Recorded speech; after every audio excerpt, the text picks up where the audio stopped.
I'm not sure why this isn't talked about in Canada or the US more when it's actually a really big deal in the UK, and that is how peat is destroying our planet.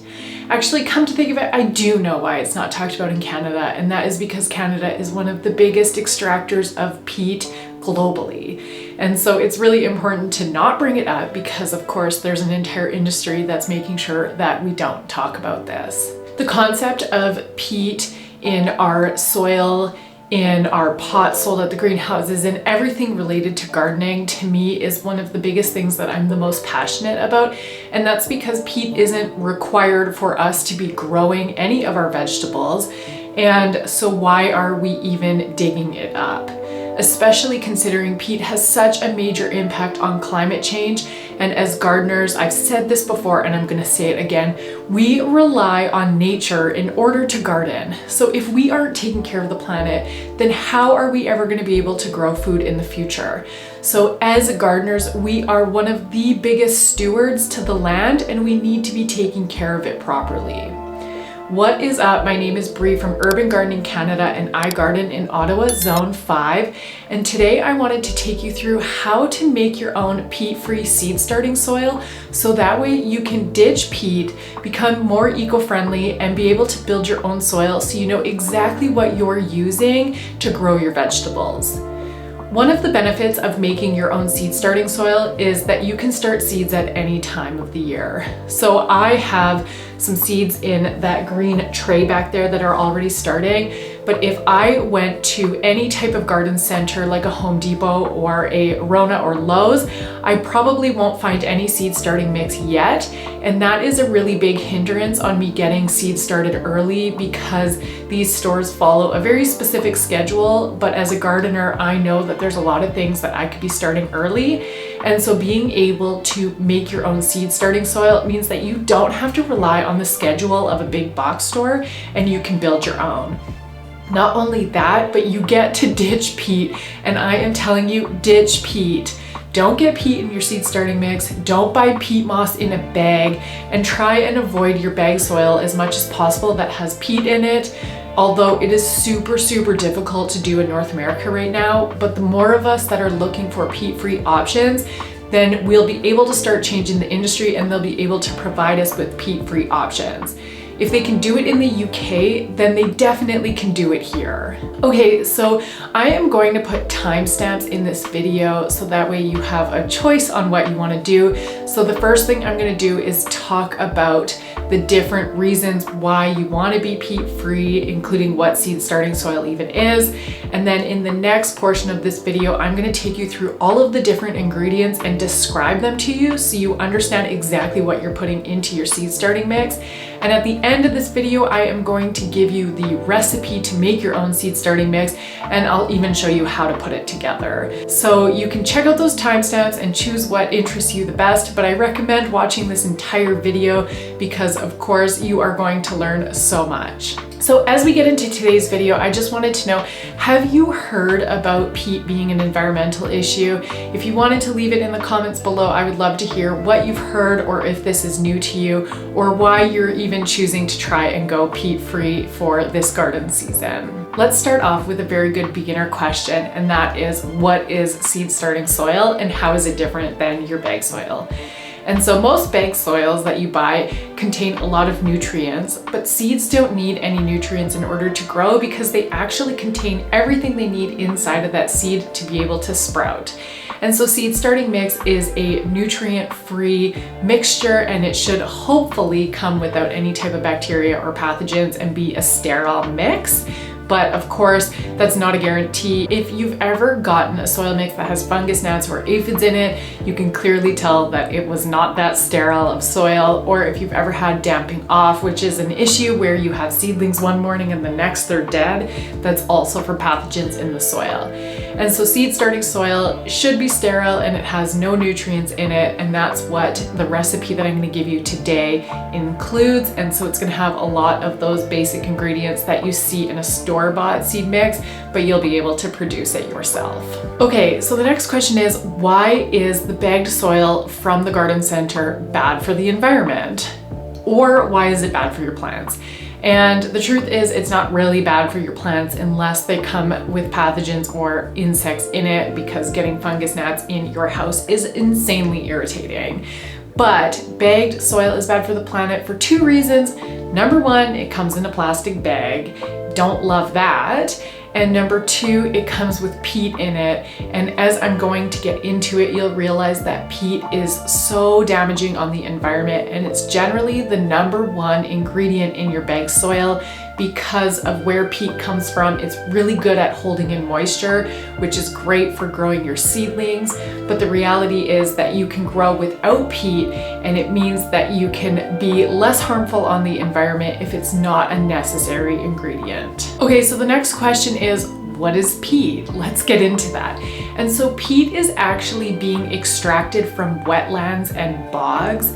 And so in the UK, it's become a really big issue because they've actually extracted the majority of their bogs or wetlands there.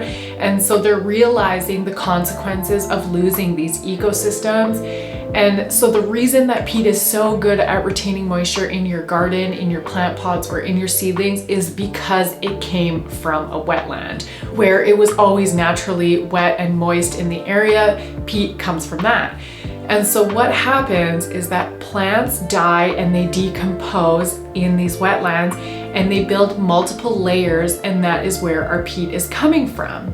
And so in order to extract peat, they actually need to go quite deep inside these wetlands in order to get this peat moss that you are using in your gardens. And so there's a couple reasons. They could be digging it up to build housing in certain areas, or otherwise it's purely just to get the peat moss extraction. And so why is this bad on the environment? So there's 2 parts to it. The first one is that you're killing an ecosystem for a bunch of animals and insects. Like, that is already a terrible reason. But the second one is that wetlands and bogs are actually a major carbon sink. So bogs make up 3 to 5% of the Earth's surface, but they actually hold more carbon than all of the forests combined. And so when we're extracting peat, all of that carbon is being dug up and released back into the atmosphere. And as you may or may not know, carbon is one of the major greenhouse gases that is causing the warming climate and a lot of the wild weather that we're experiencing in our climate crisis. And if you can't tell already, I'm really passionate about the reduction of peat and the climate crisis, which is why I built my new course that is coming out in just a couple weeks called Adapt and Thrive Gardening in a Changing Climate. And so this course is really built for you as a gardener, so that way you can be able to build a stronger garden with all of the 100-year storms and wild weather that we're experiencing as the climate crisis intensifies. I'll put a little preview of it here, but what I did was I actually built lectures, there's videos, there's workbooks, quizzes, all these different things, and over 100 actionable items in there. And so you will be able to get access to worksheets that you can print off or keep digital and take it directly into the garden with you, so that way you can make all of the changes that you need to build a stronger garden. And the results are twofold. The first is that you won't be losing as much or any of your harvest to droughts or heavy rains or wild winds.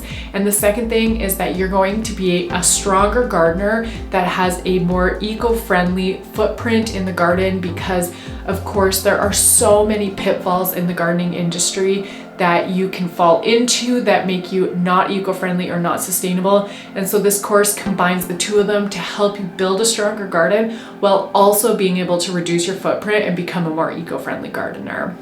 So I'll put the link in the description below so you can join the waitlist if it's before February 1st, but if it's after February 1st, then you'll have a link directly to the course so you can check it out there. Okay, so like I said before, Canada is one of the largest extractors of peat, and so I don't know if you're ever going to hear that we are changing our usage of peat here. And so one of the biggest issues is that peat takes a really, really long time to be created.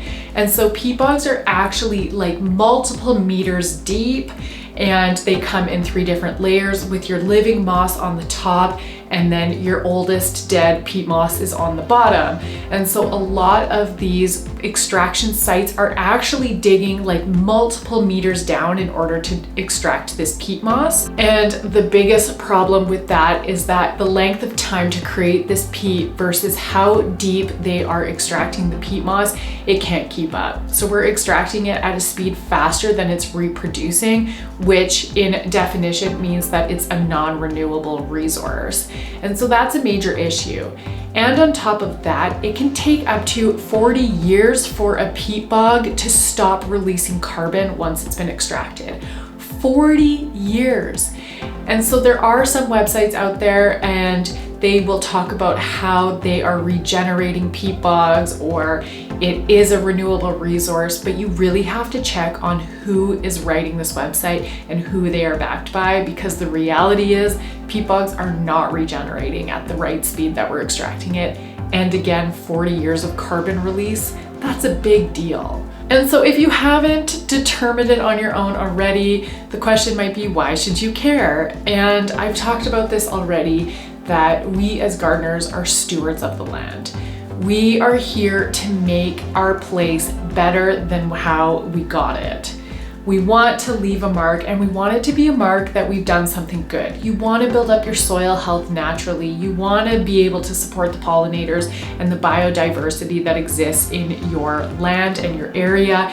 And so by choosing to buy products with peat in it, you are not leaving this earth a better place than how you found it, and for future generations after us. And so if it's possible to make your own seed starting soil without peat in it, it's a no-brainer to choose to find an alternative. And that is what this video is all about, is helping you find an alternative. And so I just want to say that I believe as gardeners that we should really care about this and start making these changes and start making noise about the peat industry, so that way we can leave the planet and all of nature around us better than how we found it. So the good news is that all of the ingredients that I'm going to show you today are actually really easy to find at the garden center or online. And so I'm going to take you through the ingredients. I'm going to tell you where they came from and what they specifically do in the seed starting mix, so that way you understand that if you want to make any substitutions, you know the role that it's playing in the seed starting mix, so you can substitute properly. So we're going to start with the number one ingredient. This has the most in the seed starting mix, and this is the 1-to-1 replacement for peat, and that is cocoa coir. And so cocoa coir is actually a part of the coconut husk. And so this is somewhat new on the market now. It's been around for maybe 4 or 5 years, and it's becoming more popular. And so there's been a little bit of debate when it comes to cocoa coir if it's good on the environment, purely from the fact that we don't grow coconuts here in Canada. And so it does have to get shipped over here. And some companies are washing their coconuts with seawater, so there could be a lot of salt in your cocoa coir, which is bad on your seedlings. However, cocoa coir is actually a waste product of the coconut industry, whether it's coconut shreds or coconut milk. The cocoa coir is a waste product. And so they've now been finding new ways to be able to use this. And so for me, I think that's a really great idea, because that means that you're not wasting a part of the plant and it's being used for something else. And so you can now get cocoa coir pots. In my seed equipment video, I showed you cocoa coir trays that you have access to. And so this is the 1-to-1 replacement for peat. And it is good at having no nutrients in it, but it will help retain moisture in it. Although I do find that it dries out faster than peat. So you will have to adjust your watering schedule a little bit when switching to cocoa coir, but it's also not very expensive to buy. When you choose a company, just make sure that they do have it washed, and so there isn't any salt in it, or find out if you do have to wash it. But they come in these really large compressed bricks, or you can get it loose in a bag. Although I find the bricks to be a lot more affordable. If you're in Canada, Home Hardware sells the bricks for really cheap. The company's called Plant Best, and you can get a really big brick of cocoa coir for not a lot of money. And so that is what I use for a peat replacement. The second is the most common one that you'll recognize in a seed starting soil, and that is perlite. And these are those white balls that look like popcorn in a way, and they do actually have the same characteristics of being popped. Okay, so I'm not a geologist or anyone in science, so I'm going to give you the very basics of what perlite is.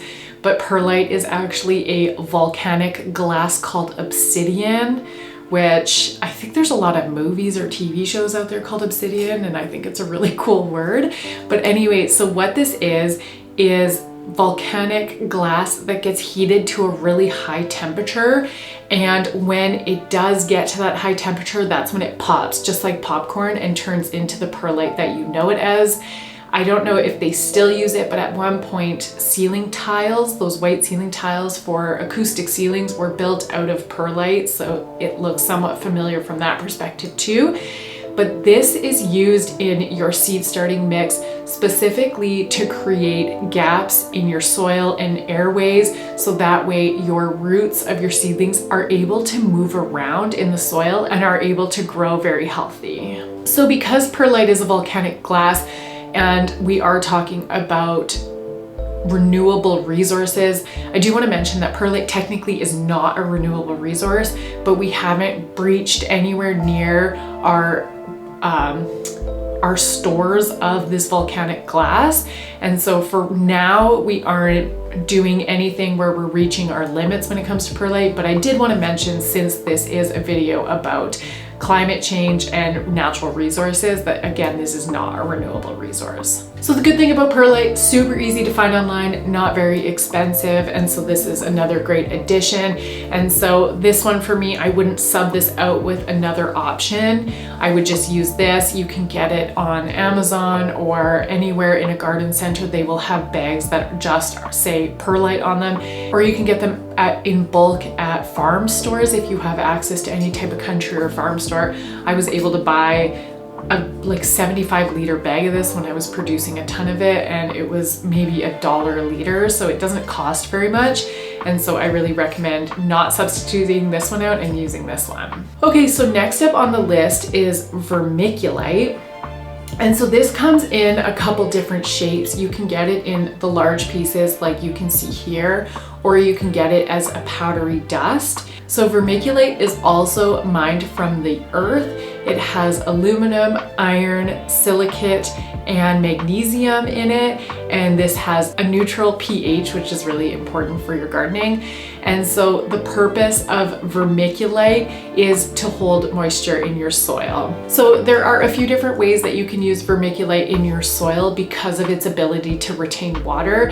So I mix it into my seed soil mix, but there are also many people who sow seeds on the surface of their soil mix and then cover it with vermiculite, and that's because of how good it is at retaining moisture. Each of these pieces can hold up to 4 times its weight in water, which means it is really good at water retention. And so by spreading it on top of your soil, it's going to help hold the moisture in for those seeds, and that is why I include it in my seed mix.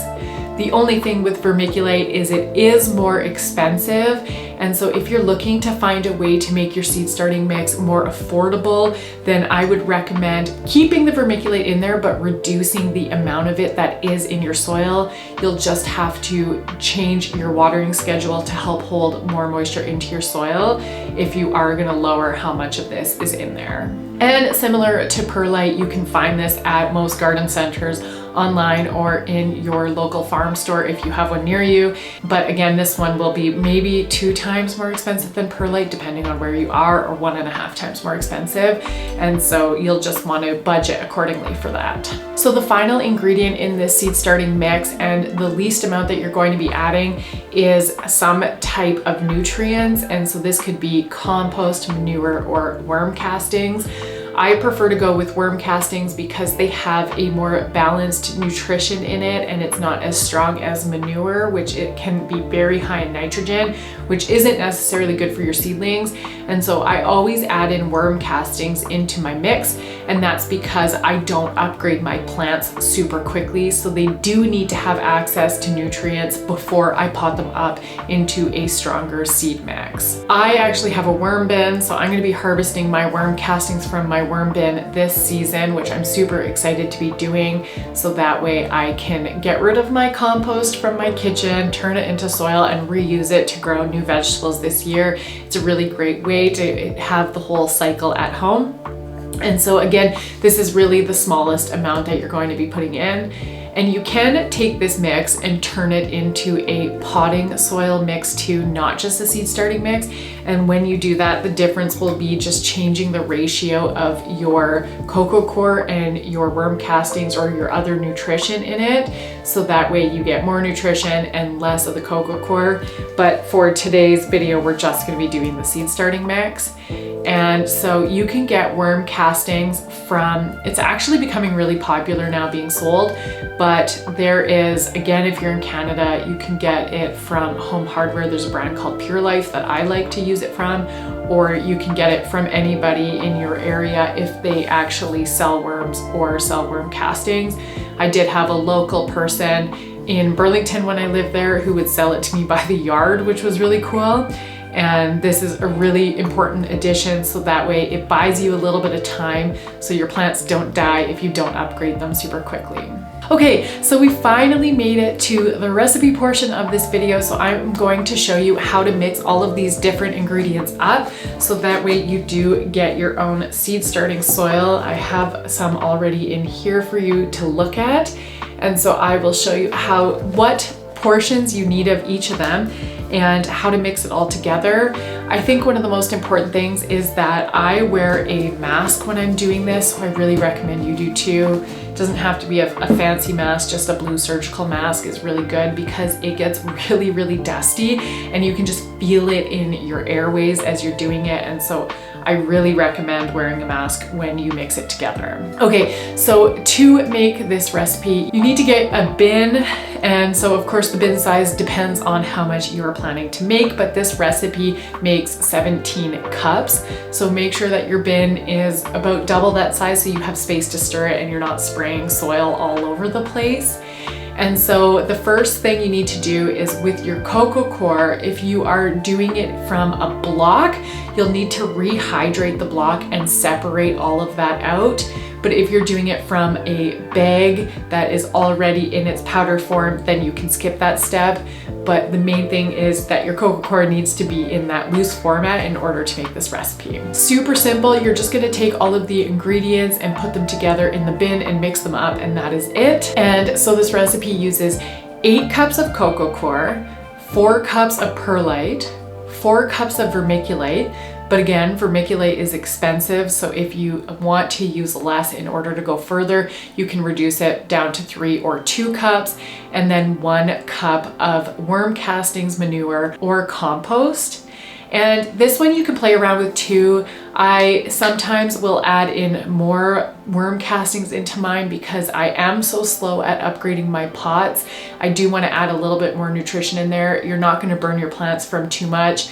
If you're using manure, I would be way more careful about changing that ratio. But if you are using worm castings or compost, you can upgrade it a little bit. I feel the most comfortable changing it with worm castings because of that balanced nutrition. And so you are going to just mix all of those together, stir them up until they're evenly combined. And literally that is it. You now have seed starting soil in order to grow from seed. It is so simple. It is worth every penny and it doesn't take up much time. And so I don't know why you wouldn't want to make your own seed starting soil. And so if you liked today's video, make sure to give it a thumbs up, subscribe to the channel, and check out this video here. I think you're gonna love it, and I hope to see you in the next video. Bye.